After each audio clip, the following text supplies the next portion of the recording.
अभी वो पहुंच गए हैं हमारी गली में और आने ही वाले हैं। उसके बाद आपको उनसे मिलाती हूँ। आए घर पे पहली बार। तो फाइनली वो दिन आज आ ही गया था। अब कलाकार बहू लाए हैं, थोड़ा बहुत बहुत बड़ी कलाकार तो नहीं, वो छोटी मोटी कलाकार हूँ। तो अब ये चीजें तो आजीवन लगी रहेंगी। कभी टैलेंट था, नहीं तो उन्होंने क्यों आना था, आज से पहले क्यों ना आए घर पे। अब पहली बार मेरे ससुराल में वो आ रहे हैं। वैसे तो बहुत पहले से संपर्क हो रखा था। आप सभी को मेरा सादर प्रणाम, स्वागत करती हूँ आप सबका अपने YouTube चैनल पर। आशा और उम्मीद करती हूँ आप सब लोग जहाँ होंगे अच्छे होंगे। मैं भी एकदम अच्छी हूँ। आज की ब्लॉग की शुरुआत हो रही है ऋषिकेश से। मौसम की बात करूँ तो सुबह सुबह अच्छी और प्यारी धूप खिल गई थी और अचानक तब तक बारिश लग गई और अभी फिर धूप लग गई है। तो अभी सुबह से बताऊं तो 12 बज गई है। 12 बजे तक हमने 3 मौसम देख लिए। जैसे कि आज आप मुझे देख रहे होंगे, एकदम मैं तैयार हो रखी हूँ। अभी पूरी नहीं हुई हूँ, आधी अधूरी तैयार हुई, बस कपड़े पहने हैं, हल्के फुल्के, बिंदी और मांग भरी है। तो आज है कुछ खास दिन आने वाले हैं हमारे घर में, कोई खास लोग, खास मेहमान, उसी की तैयारी में लगी हुई थी सुबह से। तो ब्लॉग कंटिन्यू शुरू ही नहीं कर पाई, कंटिन्यू तो रही दूर की बात, लेकिन आज का ब्लॉग आपने पूरा देखना है। आज का ब्लॉग बहुत इंटरेस्टिंग होने वाला है। कोई खास आने वाला है हमारे घर में। सास जी भी थोड़ा मार्केट जा रखे सामान वगैरह लेने के लिए। अब हो गई दोस्तों मैं फुल रेडी। और वैसे मैंने इससे पहले पहली दूसरी सूट पहनी थी ग्रीन कलर की, और अभी मैंने पिंक कलर की सूट पहन ली, क्योंकि मैंने अपने हस्बैंड को वीडियो कॉल करी तो उन्होंने सीधे मना कर दिया कि ये वाली सूट नहीं पहननी है करके। तो अभी वो पहुंच गए हैं हमारी गली में और आने ही वाले हैं। उसके बाद आपको उनसे मिलाती हूँ। वैसे एक बात आपको हिंट के तौर पे बता देती हूँ, जब मैं अपने मायके में थी तो वहां पे ऐसे आते जाते रहते थे बहुत सारे। और मेरे मम्मी पापा कभी उनके आओ भगत की तैयारी में लगे रहते थे, कभी चाची लोग लगे रहते थे।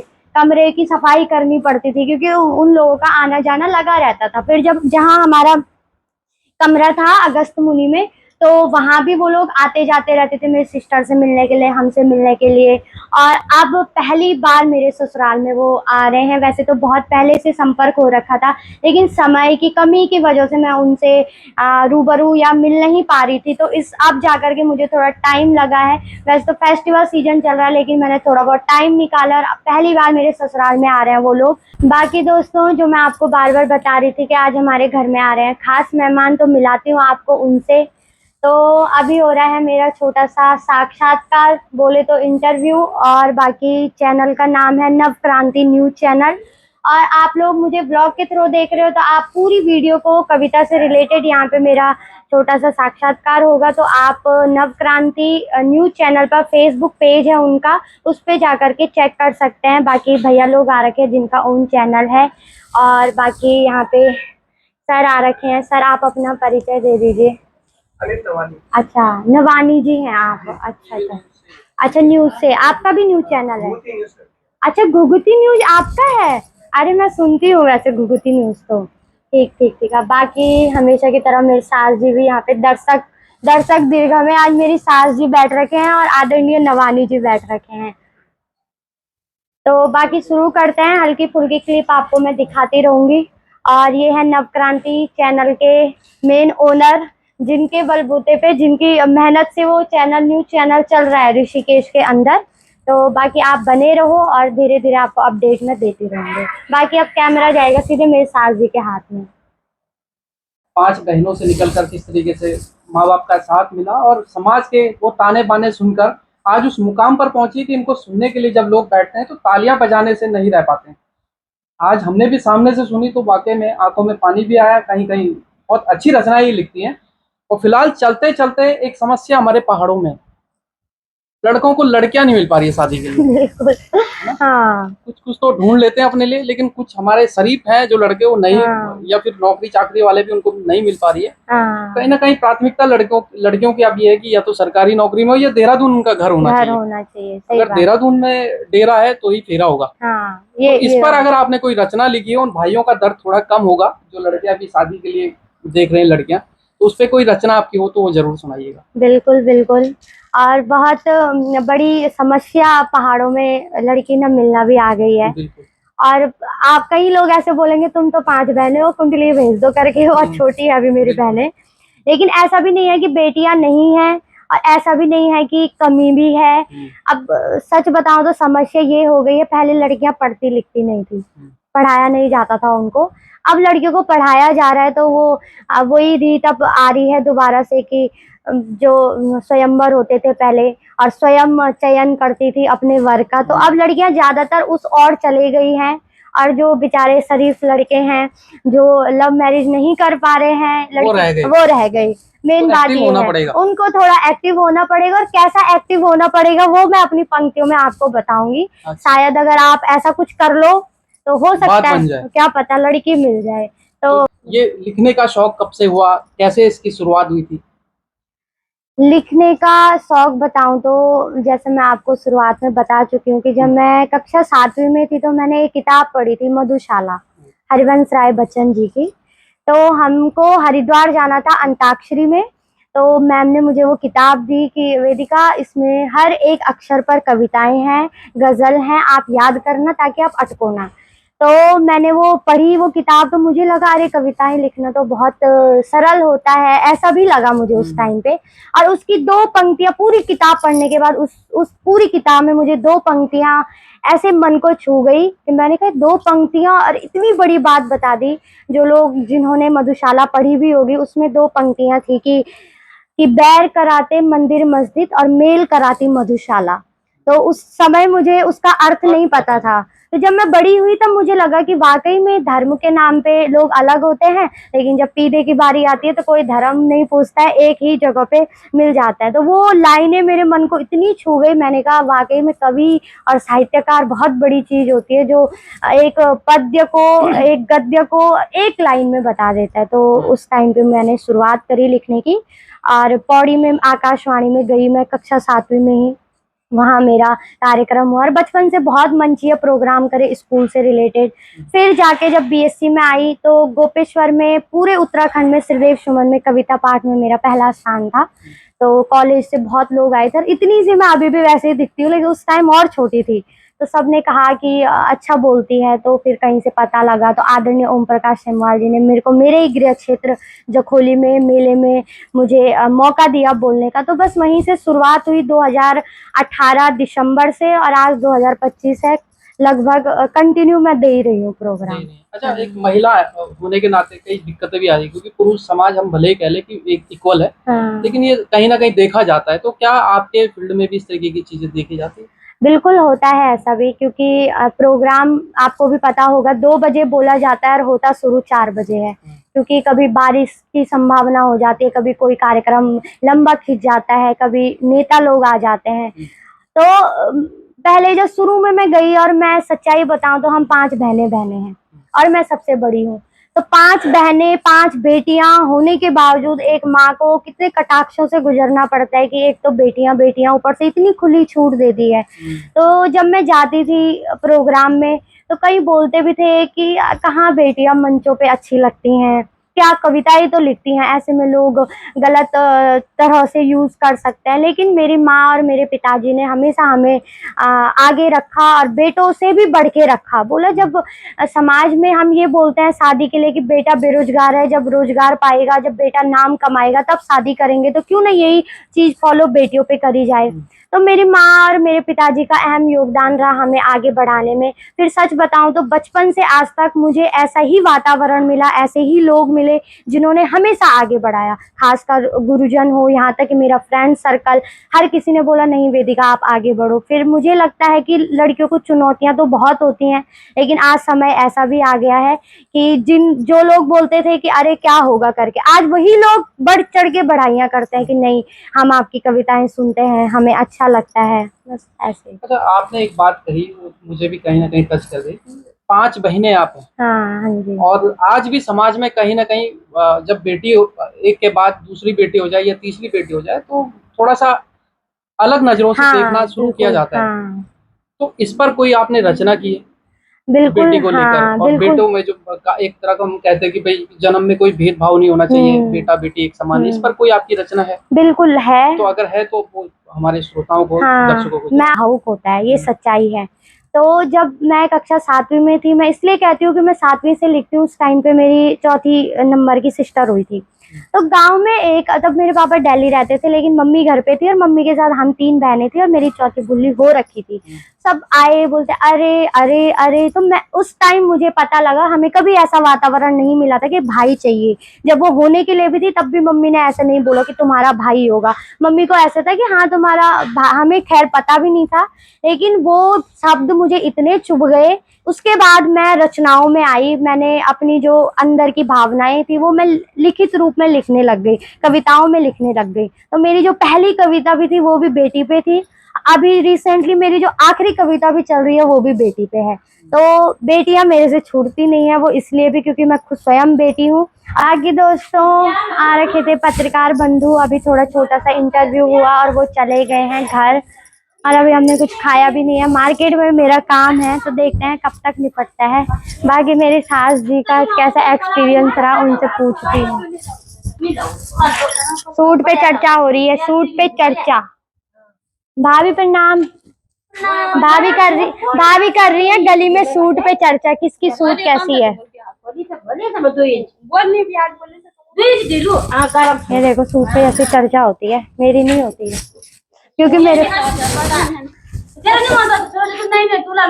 अच्छा ऐसे तो सास जी तो उन्होंने पता है क्या बोला। सबसे पहले मैं एक जुबान झूठी बोली, सो मीडिया वाले आए सबसे पहले बोले ये आपकी सास से मिलकर लग तो नहीं रही है।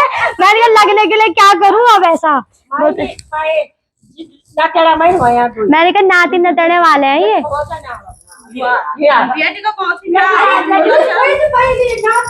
मैंने कहा नाती नतने वाले हैं ये, बनाते हैं वो, अब दिन का वही बनाएंगे। वो पता है वीडियो में बोला आप बना देना दिन का खाना। ये इन्होंने खाना है नहीं आएंगे अभी अंदर आएंगे, उनके साथ वीडियो बना रहे। ये देखो दोस्तों मेरे सास जी के कान भर रहे हैं यहाँ पे। ये बोल रहे बारी से बनवाओ। चला रही थी कल स्कूटी इसके साथ ही। हाँ कल बताओ किसके साथ। किसी ने पूछा कि बहू चला रही है, मैं तुमको दिखाई नहीं दे रहा।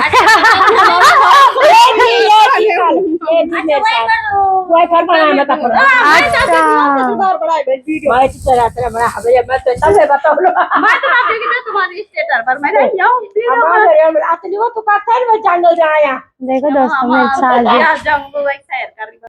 बाकी दोस्तों चले गए हैं और गली में थोड़ा ऐसे हंसी मजाक चल रहा था हमारा, और बहुत लंबा इंटरव्यू रहा।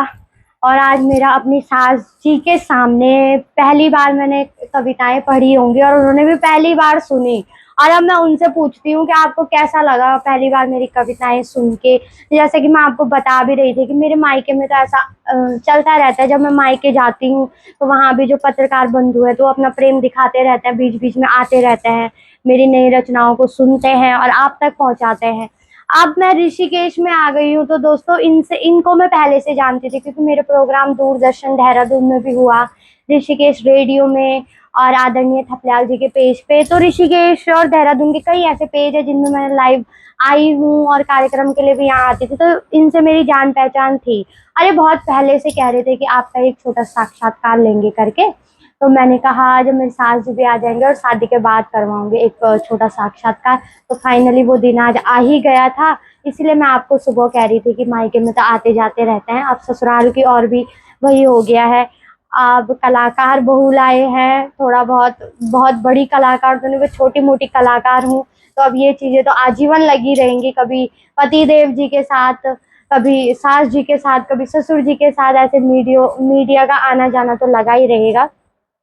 बाकी आप सब अगर मेरे इंटरव्यू को सुनना चाहते हैं तो आप सब news channel Navkranti news channel page पे जाइएगा और सुनिएगा। बाकी जो दूसरे आए थे उनका भी घुघुती चैनल करके है, उस पर मेरी कुछ रचनाएं आएंगी तो आप वहाँ भी सुन सकते हो। बाकी थोड़ा थोड़ा क्लिप तो मैं आपको अपने ब्लॉग में शेयर कर ही रही हूँ, बाकी जैसा आपको अच्छा लगे अपना प्रेम और प्रतिक्रिया देते रहो। बाकी मेरे सास जी भी आ गए हैं घर और हमने अभी खाना, आज लेट ही हो रहा है, भात बना दिया है मैंने, इसके बाद खाना खाते हैं। उससे पहले मैं अपनी सास जी से पूछती हूँ कि कैसा लगा आज आपको। मतलब मेरी शादी को 5 महीने हो चुके, 6वां महीना है, और हमेशा सुनते थे कि इनकी बुआरी कविता लिखती है, कविता लिखते है, लेकिन कभी सुना नहीं सामने से, ना मैंने सुनाया, तो मुझे शर्म आती है थोड़ी। अभी आज मैंने पहली बार सुनाया सास जी के सामने, तो पूछती हूँ इनको कि कैसा लगा। तो ये है मेरी सास जी, अब मैंने इनको बिठा दिया है यहाँ पे, अब इनका इंटरव्यू मैं लूंगी। चलो बताओ तब। बताना क्या है, पहली बार तो पत्रकार आए घर पे, पहली बार हमारे घर पे कभी पत्रकार नहीं आए, तो अच्छा लगा कि चलो किसी के चरण पड़ गए तो अच्छी बात है। फिर जैसा जैसा इसने बोला वैसे वैसे मेरे समझ में आया। पहले मैं फोन पे थोड़ा सुनती थी, समझ में कम आता था कि पता नहीं क्या क्या बोल रही कविता, घर वाली कविता नहीं आती थी समझ में। आज सामने पे सुना तो मेरे को दिल से बहुत खुशी हुई, अच्छा लगा बस। अच्छा लगा। आज आया समझ में? आज मेरे समझ में खूब आई। हैं? हाँ आज मेरे आज साजी आज मेरे समझ में खूब आए हाँ, बस। साजी वैसे बैठते नहीं है इतने देर बैठ तक। दुनिया में हाँ, आज मैं बैठी कि क्या क्या बोल दिया, कन कन बोदा, कन कन पत्रकार बनाऊंदा, मैं समझू नहीं था क्या क्या बनाऊंदा, हाँ, क्या क्या पूछ रही है। हाँ, मैं भी आज बैठी हूँ रही, हाँ, मैं भी आज सुनी क्या क्या बोल रही। हाँ, तो आज साजी ने पहला बोल लिया। आज मैं सुन दे रही क्या क्या पूछ रहा, ये क्या क्या बोला। हाँ, तो आप अब मैंने 3-4 कविता सुनाई। सब आया आज मेरे समझ में। जरा जरा बताओ तो क्या बोलना चाह रही थी मैं? बोलो ना कुछ। सब कोई क्या तो नहीं याद अब, नहीं, कुछ तो याद होगी कि हाँ भाई मैं। याद हो कि जो लड़की का 12 माँ भी बोली, हाँ, वो भी सत्य बोली कि जो बात हक के गाता बने, हाँ, सही बात है बने हाँ, है। हाँ, जो पढ़ने लिखना का माँ बोली वो भी अच्छी हो रही बात, हाँ। यही है मेरे और जो समझ में। लड़की नहीं है अभी समाज में, लड़की नहीं मिल रही हाँ, उस पे भी अच्छे बोलो बस, ये है मेरे समझ में। आज साजी ने सब सुना हाँ। और साजी को अच्छा लगा। अच्छा लगा। हाँ, अच्छा ये भी लगा कि पत्रकार हमारे घर पे आए, तभी आए जब इस का टैलेंट था, नहीं तो उन्होंने क्यों आना था, आज से पहले क्यों नहीं आए घर पे बस। तो मैं भी तैयार होके बैठी थी हाँ, पर अभी और मैंने बोला नहीं कुछ, मैंने कहा ना मैं अभी नहीं बोलती, अभी साजी बोल रहे मैं दूसरी बार बोलूंगी। अभी मेरा अपना चैनल है, मैं इसी पे बोलूंगी हाँ सब कुछ। बोला उन्होंने, पर मैंने कहा कि मैं अब दूसरी बार बोलूंगी जब फिर आएंगे आप हाँ, फिर बस। आएंगे। आज की दिनचर्या अभी और काम है दोस्तों, कल भी हमारे यहाँ कुछ कार्यक्रम है और अभी हमें उसकी तैयारी करनी है। बाकी मैं जा रही हूँ अभी मार्केट, वो काम वाम निपटाती हूँ, खाना खाती हूँ। बहुत व्यस्ततम जीवन चल रहा है। हम सुबह से व्यस्त हो गए, जो ऐसा बोलते हैं ना फोन नहीं करती तो देखा करो, हाँ। पता लगेगा कैसे कैसे बिजी है हम दोनों, हाँ, कि कैसे कैसे बिजी शेड्यूल रहता है। हमसे नाराज मत हो ना कि फोन नहीं कर रहे, नहीं कर रहे, हमको अभी बिजी है हम बहुत ज्यादा। हाँ, अभी बिजी है इस हाँ। वजह से। अभी हमारे घर में बहुत कुछ है दोस्तों, कल भी हमें कहीं जाना शादी है हमारे अभी घर रिश्तेदारों में, है। बहुत काम है करवा अभी, चौथ है, करवा दिवाली चौथ है, फिर दिवाली है। बहुत कुछ है, रिश्तेदारी भी बहुत बड़ी है, सब कुछ निभाना अभी पड़ता है। पत्रकार भाई ने बोला कि मैं फिर आऊंगा कभी, कभी मिलेंगे फिर, क्या बोलता है ना, हम बोल कब मिले, फिर मिलेंगे बस फिर मिलेंगे। हमको। साजी ने वही दिमाग में रखा है कि उन्होंने बोला फिर हाँ मिलेंगे। फिर मिलेंगे बोला। बस वो अभी दो क्या था, दो ये था ही पत्रकार। अच्छा। दो थे, एक भूति चैनल वाले, हाँ, एक ये नव क्रांति ऋषिकेश करके। हाँ। शाम को आ जाएगी वीडियो। शाम को अब शाम को सास जी का वही काम होगा, सास जी वो देखेंगे और शेयर करेंगे सबको। हाँ बस। बाकी चलो खाना खाते हैं, आप लोग वीडियो में बने रहो। दोस्तों चलती हूँ मार्केट की तरफ, खाना पीना खा लिया है, थोड़ा काम है जैसे कि मैं आपको बता ही रही थी। और आज हम मैंने ना स्कूटी पहले ही निकाल दी थी बाहर, क्योंकि उनको रास्ता पता नहीं था, तो मैं आधे रास्ते तक उन लोगों को लेने गई थी। तो इस चक्कर में पहले सामान रखती हूँ, स्कूटी मोड़ती हूँ, फिर आपसे बात करती हूँ। हाय कर दो। बाकी दोस्तों यहाँ पे आई थी मैं पार्लर का काम निपटाने के लिए, और अब जा रही हूँ घर, क्योंकि कल परसों हमारे घर में शादी वगैरह है, तो थोड़ा आईब्रो वगैरह थी वो बनाई है। अब घर जाती हूँ। बाकी दीदी ने बहुत अच्छा काम किया, यहीं DSP रोड पे इनका पार्लर है, ममता करके। बाकी चलो दोस्तों बहुत हल्ला हो रहा है, फिर घर जाके बात करते हैं। बाकी मैंने निपटा दिए हैं मार्केट के सारे काम और आ गई हूँ घर। आपको मेरे चेहरे से लग भी रहा होगा कि थकान भरी आंखें दिख रही होंगी, क्योंकि 2-4 घंटे तक कंटिन्यू कैमरे के सामने थी मैं। फिर उसके बाद कंटिन्यू बोल भी रही थी, ब्लॉगिंग भी किया, घर के थोड़े मोटे काम भी किए, और फिर मार्केट भी गए, तो थकान लग गई है। बाकी आज के ब्लॉग को यहीं पे एंड करती हूँ। आशा उम्मीद करती हूँ कि आपको ब्लॉग पसंद आया होगा तो लाइक करें, शेयर करें और अपनी प्रतिक्रिया देना बिल्कुल भी ना भूलें। और जो चैनल पे नए हैं वो सब्सक्राइब जरूर करें। बाकी तब तक के लिए बाय बाय, मिलती हूँ कल एक और नए ब्लॉग के साथ।